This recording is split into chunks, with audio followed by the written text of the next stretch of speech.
เปิดภาพมาพี่น้องเอ้ยมาเฮือนเสียเฮือนเจ๊พี่น้องเอ้ยพูดข้าเจ้าหาก็มาส่งปูนบางยาพี่น้องไงนี่ส่งปูนส่งปูนเกียวแล้วก็ปูนแดงพี่น้องไงหาบ่เห็นน้องบองบ่ฮู้ว่าอยู่ไส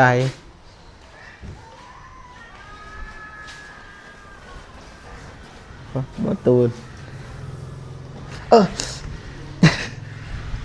เจ็บพี่น้องเอ้ย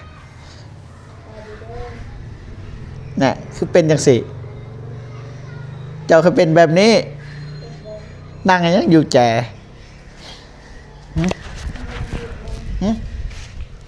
อยู่บอนมืด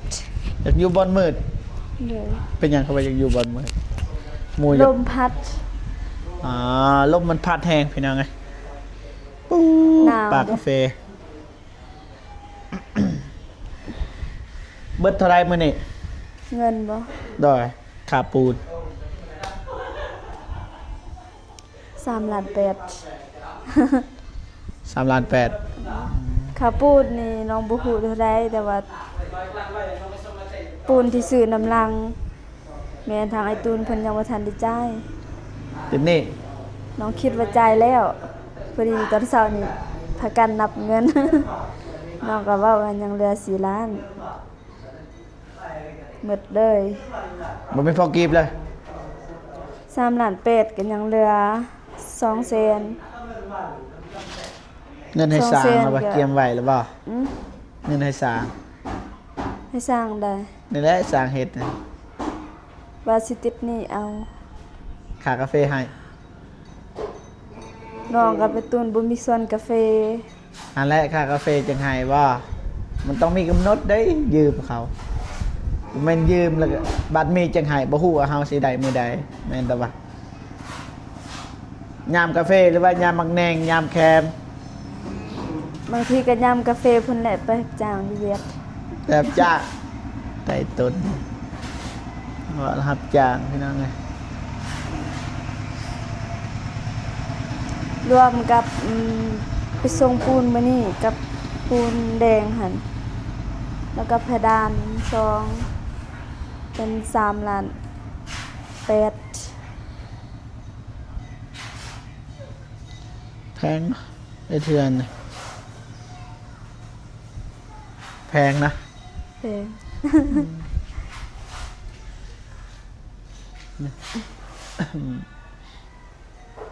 ทางในอยากแล้วเบิดเลยทางนอกบ่อยากโบกบันไดพี่น้องฝนตกคือเก่านะทางนี้ก็เรียบร้อยเบิดเลยยังไปจับเหลี่ยมนี้เสานี่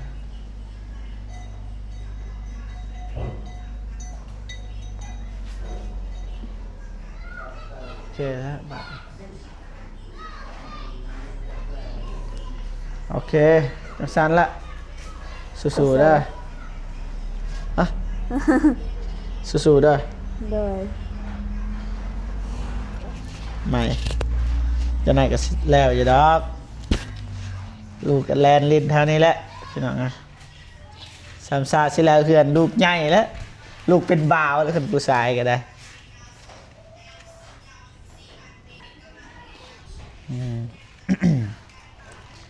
สบายเนาะสบายดีเด้อเห็ดรอเนาะเงินเบิดลายที่บอกสบายดีเด้อทางนั้นเด้อสร้างแดงเสื้อแดงเอามาหูซื้อเลยเลยไอ้แดงขึ้นมาโอ้อายุดีอายุสวนจับเลี้ยงก้อนเห็นปะไก่เด้พี่น้องทางในเห็ดทางนอกมันเปียกพากันเห็ดทางในกองเสียนะกองเสียกองเสีย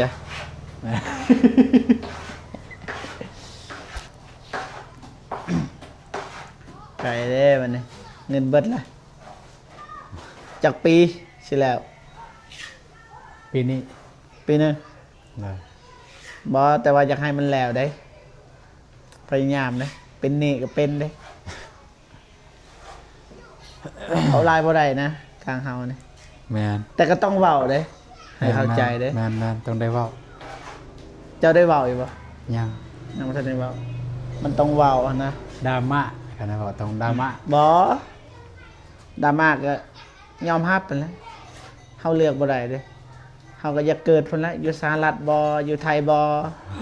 แต่ในเมื่อเฮาเกิดบ่ได้นะเฮาต้องยอมรับเฮาก็คิดบวกไปเลยซะต้องแล้วนะเดือน8เดือน9นี่ จำเป็นนะ นะ จำเป็น จะยืมมันนะ บ่มีก็จำเป็น บ่เจ็บถึกเลขก็สิให้ยืมอยู่ดอก เป็นว่าให้ซื่อ นะ ๆเป็นว่าให้ซื่อ ยืมเงินเนาะ แต่บ่ถึก ๆไปทางใดมื้อนี่ ยัง มาทางใดไปทางใด ยังบ่ทันไป เมื่อวานเด้อ ฮะ เมื่อวานเด้อ เมื่อวานบ่ได้ไปเด้ บ่ได้ไปทางใดเลย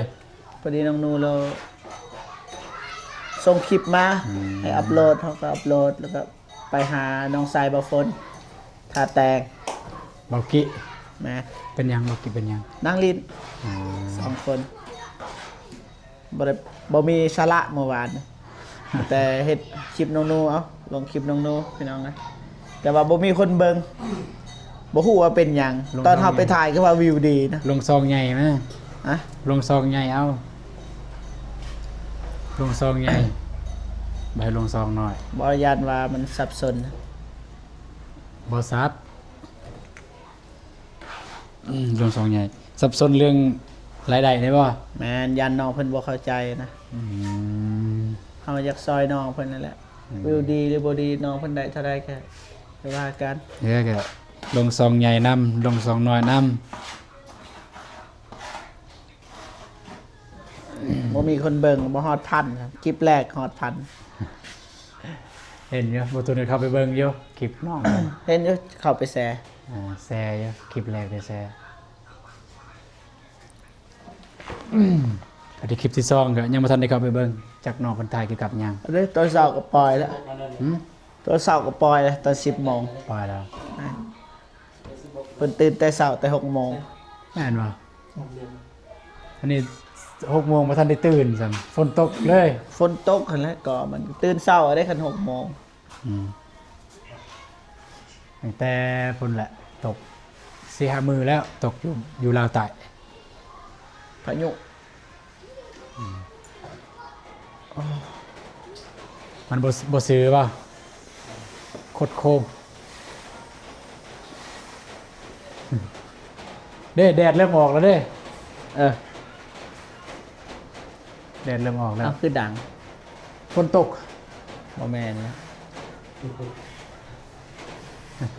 แดดออกแล้วพี่น้องเอ้ยโอ้ครั้งแรกที่เห็นแดดบัดนี้ แดดในนึงก็ดังเลยหลังคา จะตีเพดานเบิดทั้งนอกในนอกจากสิตีเพดานบ่ทั้งนอก ก็จำเป็นแล้วต้องได้ตีแล้วกันได้ตีในก็ตีนอกเลย ที่กับการเตะสร้าง ตีนอก ที่มันมัน กันได้ตีนอกก็ตีในเลยกันได้ตีในก็ตีนอกเลย ที่เซ็ง นี่กำลังจับเหลี่ยมอยู่ทางสร้างเพิ่น จะเตรียมอยู่พี่น้อง กันบ่เจ็บเฮ็ดเฮือนก็หาสร้างเพิ่นได้ สิเฮ็ดนั่นแหละ สิเฮ็ดแล้วบ่ โดย อืมเริ่มเลยบ่ต้องรอทาได้ โดยสิเฮ็ด ฮะ บ่มีเงินเป็นหนี้อยู่ ซื้อเสามา ซื้อเสาเอาบ่ตัวอย่างเขาอยากเฮ็ดซองสั่นเด้ ซองสั้นก็ซื้อเสา ได้ ที่เงิน อยากเฮ็ดซองสั้นบ่ให้มันแน่นก็เสาทอกเอาเสาเฮ็ดเองนะผมหมา เอา ย เฮ็ดเองบ่พออีกคันซื้อแบบคือเสาอันนี้เจ้าซื้อนี่ซื้อเทอละทอนเทอละตอนเทอละเสาได้อยู่ เสียหยังซองสั้นสั้นเดียวก็ได้ เขาเฮ็ดน้อยนะ มันก็แล้วแต่ความมัก ซ้ำห้องเจ้านี่แหละ สำห้องเด้ ใหญ่กว่า แต่ ห้อง ว่าซองสั้น โดย เอาแต่ว่ามักแบบใดเก็บแบบนั้นอันนี้เฮือนเน้นแขกเน้นคน ซองสั่นแห่งดี เพื่อแขกคนเพิ่นมาพอได้มีบอนห้องรับเพิ่น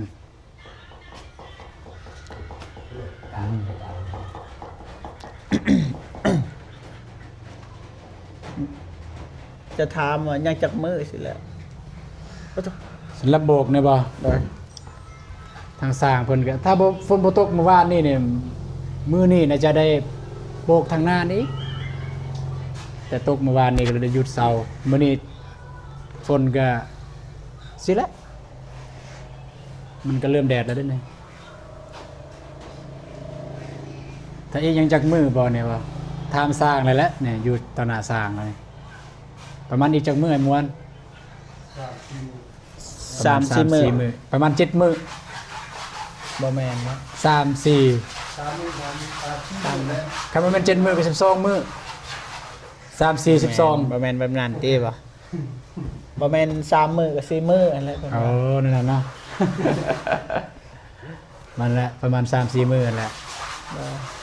จับเหลี่ยมก่อนว่าจับเหลี่ยมมางามได้ แม่นต้องได้จับเหลี่ยมก่อนนั่นเลยไอ้คือเฮาก็เนี่ยเฮาโบกเนี่ยโบกนี่เลยมาจับเหลี่ยมน้ำลังมันก็บ่แน่นเหลี่ยมบ่แน่นอันนี้เหลี่ยมแน่น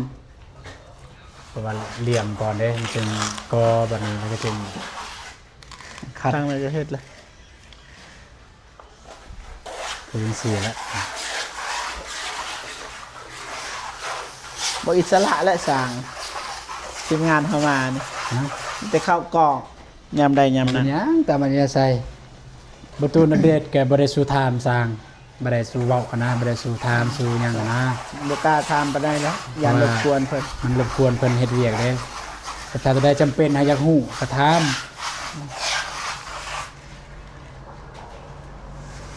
ต้องท่าให้มันแห้งอย่างนี้นะปูนเนาะ แม่นทายมันจืดบ่เกินให้มันจืด ให้มันแห้งหน่อยนึง มันแห้งนั่นแหละ มีบ่โตปั่นใหญ่ มีเลย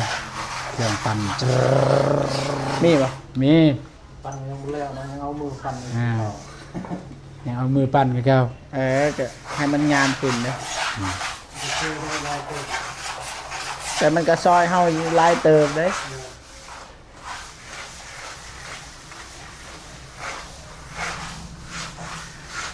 คนทางนั้นก็มีแต่เสียเด้อ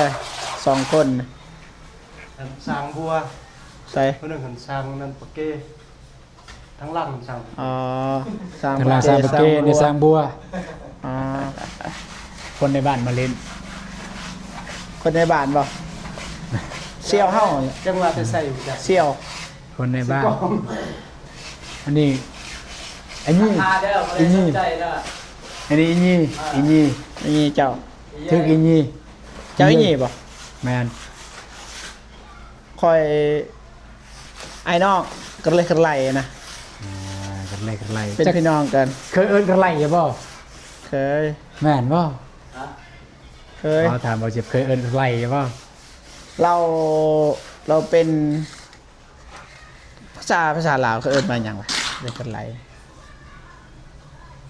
ลูก เอาตรงหัวนั่นก่อนเลย ที่มาของกันไรเห็นนะได้จึงเป็น ที่ กัน มา ไร แม่เพิ่นกับพ่อเฮานี่ใหญ่น้องกัน เดี๋ยวน้อง พ่ กั อน เฮานี่เป็นน้องชายของแม่เพิ่น อันสั้นนี่ทางเพิ่นกันเป็นบ้านเฮาเนาะทางเพิ่นถึงได้เอาทางเจ้าอีกนั่นบ่ บ่เฮานี่แม่นถึกแล้วนั่น ตัวอย่างว่าเฮามีน้องอีหยังให้เพิ่นเอา นั่นฮะ อันนะแต่ว่า เคยนะได้เคยนะ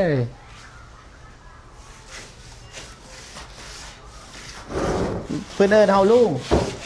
แม่นเอิ้นลุง แต่เฮาบ่ได้เอาอันเด้ โอ้ยากเนาะ จิบหัวเนาะรถเลยจิบหัวเนาะ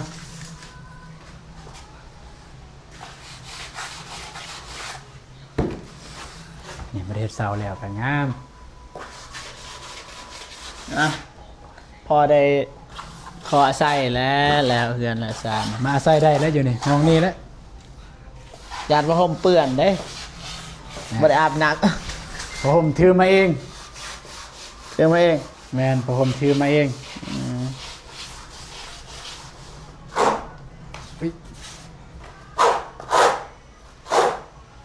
ทางนอกโบกเบิดบ่พาไปเลาะหน่อยนะทางน ทา อง ก นอก เด้อ ทางนอกยังเพราะว่าฝนตกเมื่อวานนี้ก็เลยบ่ได้โบก อย่ากวนเมียเด้เพิ่นอยากพักผ่อน อย่ากวนได้กวนยากได้สมองนี่เด้คนกำลังท้องกำลังใส่นี่เขาหายเก่งเด้ยินเขาเว้าเนาะคนกำลังตั้งครรภ์อารมณ์แปรปรวนจักแม่นจักบอก แบบทวน โอ้นี่บันไดเลื่อนล่องเลื่อนบ่บ่ตูดได้บ่ ฮะ บันไดเลื่อน ไม่เสื่อมบันไดเรือนนะนี่ บ่แม่นประตูเลื่อน บานสไลด์ บานสไลด์ แม่นบานสไลด์โอ้เจอก้อนค อย่าละนี่ทางนี้แล้วล่ะ ำทางนี้ได้แล้วทางนี้กับทางหลัง งามเด้เพิ่นโบก มันก็สุดซ้ำนี่แหละเพิ่นโบกต่างแต่ว่าเฮาผู้ก่อเนี่ยบ่งาม งามนะทางหลังเลยโบกอยู่ทางหลัง ทางหลังแล้วทางหลังกันแล้วยังแต่เก็บรายละเอียดตัวนี้ซื่อ อ๋อ ๆจะหน่อยเอามานี่ออกก็เก็บรายละเอียดแล้วก็จบแล้วก็เก็บรายละเอียดนี้รายละเอียดมุมนี้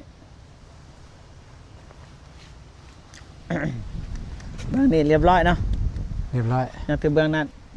แล้วติ มื้อนั้นยัง ฝนตกเนาะ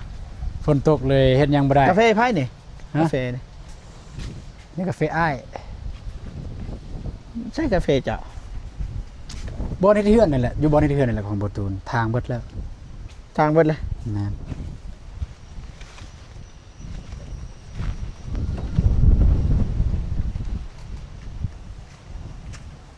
ยังแต่ด้านนี้แหละนี่ นี่น้องบองบ่เข้าใจตอนนั้นอธิบายบ้างที่เจะก่อขึ้นนะ คันภาษาทางการเขาเอิ้นว่า TN กำแพง อ่ะ TN กำแพง TN กำแพง นั่นภาษา ใช่ ทางการภาษาสร้าง แต่ภาษาบ้านๆเฮาจะเอิ้นว่าปีก ปีกย่อย หรืว่าแม่นเฮ้ ปีกแล้วว่าสิ่งตกแต่งว่าซั่นซะตกแต่งให้เห็นมันงาม อ่า ตาม นี่ แบบ กับตัวเทิงไงยังนี่ แม่นตัวนั้นก็นั่นแหละตัวนั้นก็มาพี่เลยแล้วนี่ อ๋อ บ่ทันได้ฮอดซื้อๆนี่เพราะว่ายังบ่ทันได้มางออกจะหน่อยมางออกก็ก่อ ก่อ อีก ขึ้น ประ เล มาย ณ2บล็อก1บล็อกก่อนนะ อ๋อตัวนี้นี่ แม่นไปพูดเลย งามนะกันอันนี้น่าสิแห้งไอ้ที่ปานนี่ ก็ถามว่าแห้งบ่มันก็แห้งแต่ว่าบ่อยากเสียงบ่อยากมาก เพราะว่ากฎของปูนนี่มันระดับทิศบ่ได้ บ่ฮอดทิศบ่ นี่ยังบ่ทันฮอดทิศแต่ว่าบ่ฮอดทิศก็อยาถ้าทีมงานโบกทางนี้ก็คือได้มางเลย เพราะว่าเฮาบ่ได้ขึ้นไปเหยียบไปหยังอะนะมันคือน่าจะบ่เป็นหยังแต่ตัวนี้เฮามางบ่ได้ สิแน่นนี่เหล็กกับเส้นใหญ่อยู่เห็น เลข12นี่แหละ อ่ะนี่เหล็กอันนี้พี่น้อง เลข12ถามว่าแน่นบ่ตามประตูนเบิ่งนี่มันก็คือสิแน่นแหล้วเพราะว่าคานมันก็4คานนะเด้ออยู่เทิงกัน อ๋อ นี่ก็คาน4คาน ปกติบ่ฮอดคันนั่นก็แน่นแล้วคอยเสื้ออยู่ดินจีนบ่ตกเวลาเฮาก่อนะปูนมันจับเลย จะทอกคือกันบ่ตอนนั้น ฮะ จะทอกคือกันบ่อยู่ ตัวนั้นนะ แม่ ตัวนั้นบ่ได้ทอก ตัวนี่เด้ตัวมีดินจีน แม่นๆจะมีดินจีนบ่ได้ทอก บ่ตกเนาะเวลาเฮาก่อ ก็บ่ตกตัวนั้นนี่มันบ่ได้รับน้ำหนักอิหยังอะนะแบบบ่ได้ใส่เหล็กบ่ได้รับน้ำหนักหยังแต่ว่าก็เป็นห่วงอยู่เป็นห่วงยามมันแตกเล่าวก็ประมาณนี้แหละบ่จิไปเรียนสารบานซองที่จริงเนี่ย คักแล้ว ฮะ คักแล้ว ที่จริงก็อยากให้มันคือที่จริงในเบื้องต้นก็บ่ได้ฟาวล์เด้แบบเทละน้อยเอา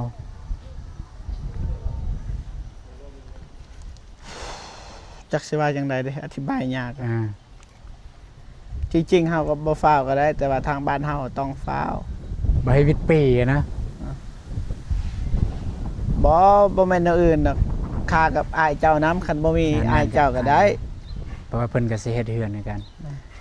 สิว่าง่ายๆก็อยู่บ้านเฮาเนี่ยเฮ็ดเฮือนก็เทินได้จับเลยมันแล้วเลยนั่นน่ะ แต่ปัญหาคือบ่เจ็บเพชรติปัญหา คือบ่เจ็บเฮ็ดแต่คันเฮา ถ้าบ่มีอ้ายเฮาอย่างนี้นั่นก็ได้อยู่ แม่น เขามีเบิดอยู่เด้อเขาบ่เฮ็ดดอก อืม อันนี้มันเฮ็ดขัดกันนะ อยู่ไสละที่บ่เจ็บบ่เฮาไปเบิ่งกันบ่ ซื้อก่อนบ่ซื้ออันนั้นก่อน ซื้อเครื่องก่อน โดย อืม เฮ็ดอยู่โอ้โหสิเฮ็ดอยู่ไสแต่ซื้อก่อนให้มันมีดีกว่ามีเงินแล้วมันหายไปนะ แต่อย่างเฮาได้จากอันนี้จากอันนั้น YouTube มันบ่ได้แล้ว YouTube ก็เพิ่งบ่ได้เฮามีรายได้บ่ได้หลายเด้ นะ แล้วแต่น้อยเดียว อันนี้ก็เป็นรายได้เด้รายจ่ายเด้ตัวนี้ แม่นอันนี้รายจ่าย อันนี้เขาบ่ทันเอิ้นได้ทรัพย์สินนี่ยังเป็นหนี้สินเด้นี่ทรัพย์สินนี่อันนี้ก็หนี้สินนี่คันบ่หาเงิน เพื่อนเนี่ยเขานับเป็นทรัพย์สินได้บ่ บ่ บ่ได้ได้ ตอนนี้ยังเป็นหนี้สิน ที่เขาเอิ้นว่าทรัพย์สินก็คือเฮ็ดให้เฮามีรายได้คือทรัพย์สิน อืม ถ้ามันเฮ็ดให้เฮาลดลงก็แสดงว่าบ่แม่นละหนี้สิน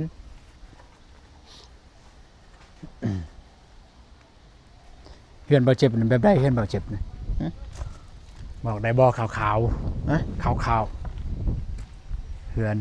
ยังบ่ทันคืออีกหยังค่อยว่า2สันยังบ่แม่นดอก2สันเดียวหั่นแหละ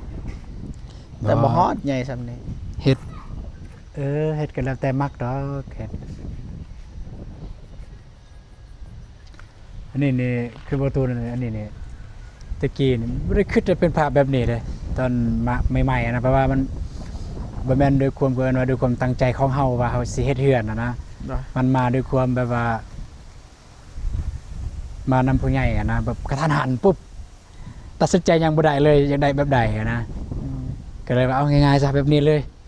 อะนะที่จริงถ้าเฮามีเงินแบบมีเงินแล้วก็เฮาตัดสินใจเองแบบว่าศึกษาก่อน ศึกษาก่อนว่าแบบใดเห็นแบบใดอะนะแต่ตอนนั้นก็มาด้วยความกระทันหันเฮาก็โอเคแบบนี้เลย แต่ก็งามเลย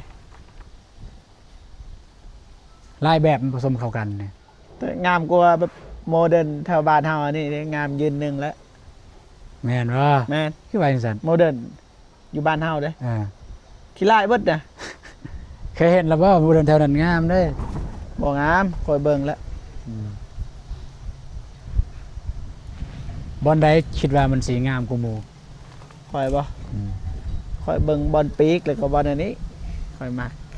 นี่บ่ แม่นเพราะว่าแต่ก่อนคอยก็มีความฝันแบบนี้ เออบ อลอื่นมันก็ธรรมดา บอลนี้แหละ บอลปีกนะนี่เนี่ยเกินไว้ยัง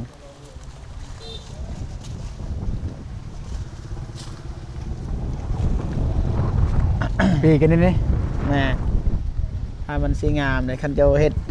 นี่บัวได้อย่างนี่นี่งามอย่างนี่งามเลย บัวได้อีกสิเห็ดบัว นี่แหละตัวอย่างว่าเจ้าใส่นั่นนี่อย่างขอบมันสีนะสีขอบ ถ้ามันถึกเป๊ะ สีปีกนี่บ่ แม่น สีนี่สีแดงก็สิใส่ สีแดงวะ สีแดงเข้มตามแบบนะเห็นในแบบ เป็น คัน ของเขา เบิ่งในหูปงามก็เฮ็ดตามนั้น สิใส่สีแดงแล้วก็สีเฮือนเนี่ยจะเป็นสีเทาจ้าง เกินมาเทาหยังวะเทาขาวๆอะนะ อืม เทาแบบนั้น แล้วก็แอลเนี่ยเป็นสีนั่นเลยสีเซอราฮันกันแต่ว่าเข้มกว่านั้นอีก อืมได้เยอะงามอยู่คิด พอ ภาพ ดี แล้วงาม สีบัวเนี่ยก็บัวขอบประตูนะป่ะบัวนะก็สีขาว ประมาณนั้น จะใส่บ่เหล็ก เล็กอยู่ใส่ นี่เหล็กลงมา ใส่ ใส่ปะ ใส่ โอเคงามอยู่ ใส่เล็ก จะใส่บันได โดยเฉพาะอยู่นี่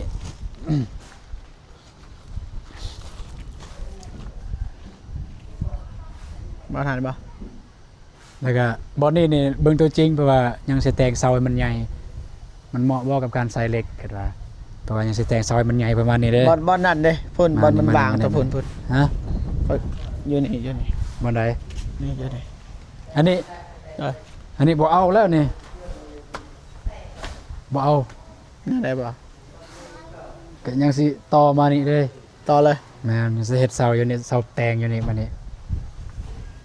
ให้เบิ่งแต่นอกกันจะเห็น2เสาเด้เสาโซ เออไปได้ประมาณนี้พอพี่น้องเอ้ย ประมาณนั้น แล้วก็ คัอยู่ คันใดเนี่ยมันซื้อเนี่ยประตูใหญ่สำใดในคันใดจะสำนันเลย แต่อย่างว่าจังซี่เนาะนี่สำนี้คันใดสมมุติเสานี่เป็นมันใหญ่สำนี้คันใดสำนี้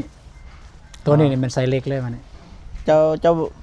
จากหน่อยเป็นใหญ่จะบ่เฮ็ดบ่แบบนั้น ให้ยาวจังน้อยเป็นใหญ่ ตัวอย่างว่าคันใดมานี่มันสิตัวอย่างลงมานี่มันสิใหญ่ขึ้นนะคือคันใดบ่เมก คันใดได้ว่าใหญ่ขึ้นเอาตัวอย่างว่าเจ้าเฮ็ดซ้ำประตูนี่ลงมานี่มันก็ใหญ่นี่มานี่ แบบไปพุ่น น้อยหนึงอะนะน้อยหนึง ว่าสิเฮ็ดซื้อเลยใช่ ซื้อเลย ไม่แต่2ขั้นซื่อๆนะเหยียบปั๊บก็กันสาดไปแม่นกันเปื้อนได้สำนี่กันเปื้อนไปพุ่น เฮ็ดกันเปื้อนได้ แม่น ประมาณนี้พ่อพี่น้องเอ้ย จบสำนั้น ก็บ่มีหยังหลาย เออ มาอัปเดตเทือนซานนี่แหละ ที่เว่ามานี่ก็คือแผนเด้ แพน แบบว่าอยากเฮ็ดแต่ถ้าจำเป็นบ่มีงบบ่มีหยังก็จะบ่ได้เฮ็ด ค่อยๆเฮ็ดกันนะ แต่ก็สิเฮ็ดน้ำลังเอา อ่า สิเฮ็ดน้ำลัง ประมาณนี้เด้อพี่น้องก็งามอยู่พี่น้องเอ้ยถ้าเบิ่งอีก10หรือ20วัน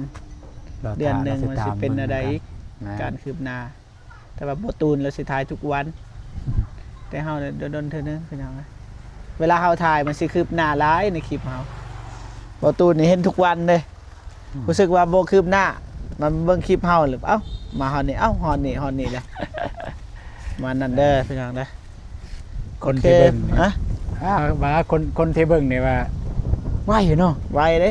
คนที่อยู่กับพันเนี่ยก็บ่ได้ไหวก็ธรรมดา คนในบ้านนี่ว่าไวเลยเฮือนบ่ตูน คนในบ้านว่า ฮะ ไหวซะบ่ตั้งแต่กี้เลย ไวเขาว่าไวมาแบบเวลาเข้าไปนี่เขาเบิ่งว่าเฮาบ่ได้เฮ็ดแม่นบ่วะมื้อที่เข้าไปนะบัดเขาบ่ได้ไปเจ้าเอาซากมาเฮ็ดบัดนี้นะบัดเขามาเบิ่งอ้าวฮอดนี่แหละเขาคิดว่าเจ้ายังบ่ทันเฮ็ดแต่นะจังบ่ทันมีเงินว่าซั่นซะมาฮอดนี่ก็ถือว่าไวเติบเลยพี่น้องนะบ่ฮอดปี พอดีสิฮอดปีแล้วสิฮอดปี ประมาณนี้เด้อพี่น้องเด้อไม่แต่ว่าอย่าลืมติดตามอีกต่อไปสิเป็นแบบใดงามสำใดพี่น้องเนาะสำหรับคลิปนี้ไปก่อนเด้อพี่น้องเด้อเจอกันคลิปหน้าพี่น้องนะไปบ๊ายบายเด้อ